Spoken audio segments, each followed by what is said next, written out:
ان میں زندگی مفلوج ہوتی ہے، لیکن دن ڈھلتے ہی فوج باہر آ جاتی ہے اور پھر باری آتی ہے مظاہرین کی، لیکن آنسو گیس اور دھواں ان فوجیوں کو ہر طرف سے آنے والے پتھروں سے بچا نہیں پاتے۔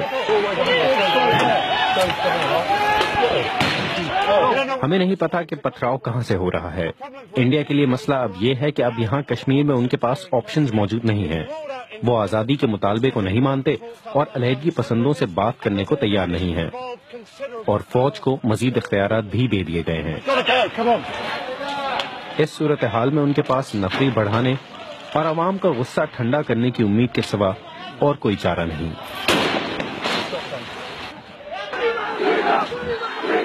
لیکن ان کی یہ امید بھی مرتی نظر آ رہی ہے۔ مسلم اکثریتی اس علاقے میں یہ کشیدگی گزشتہ کچھ عرصے میں تشدد کے بدترین واقعات میں سے ایک ہے۔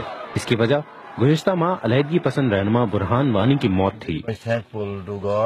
برہان وانی کے والد نے پہلی بار کسی سے ٹیلی ویژن پر بات کی۔ کشمیر کا مقصد ہے، سارے جموں کشمیر کا مقصد، سارے لوگوں کا مقصد ہے جو جموں کشمیر میں رہتے ہیں کہ ہم ہندوستان سے آزادی چاہتے ہیں۔ لیکن بھارت اس بات پر بضد ہے کہ ایسا نہ ہو۔ گزشتہ ہفتے بھارتی وزیر اعظم نریندر مودی نے خطاب میں لوگوں کے غصے کو ٹھنڈا کرنے کی کوشش کی، لیکن خدشہ ظاہر کیا جا رہا ہے کہ بھارت کی حکمت عملی شدت پسندی اور تشدد کو ہوا دے گی۔ یہاں اسپتالوں میں لوگوں نے چہرے اور آنکھوں پر ہولناک زخم چھپانے کے لیے چشمے لگا رکھے ہیں۔ یہ زخم انہیں فوج کے چھرے والی بندوقوں کے استعمال کرنے کی وجہ سے ہوئے، لیکن تشدد صرف چھرے والی بندوقوں تک محدود نہیں۔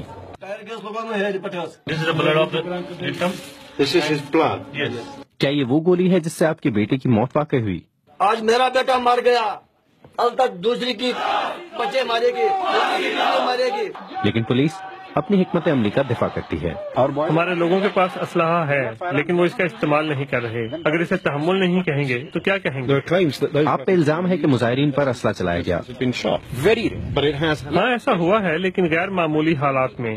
یہ صرف اس وقت ہوا جہاں فوجیوں کو تنہا گھیر کر مارنے کی کوشش کی گئی۔ لیکن بھارت کے اقدامات سے کہیں سے تحمل کا مظاہرہ نہیں نظر آتا، اور کشمیر صرف مقامی مسئلہ نہیں، بھارت اور پاکستان دونوں اس حصے پر اپنا حق جماتے ہیں۔ جب تک ایک دیرپا حل تلاش نہیں کیا جاتا، تب تک کشمیر ان دونوں نیوکلیئر طاقتوں کے درمیان کسی بڑے اور مزید خطرناک تنازع کی جڑ بن سکتا ہے۔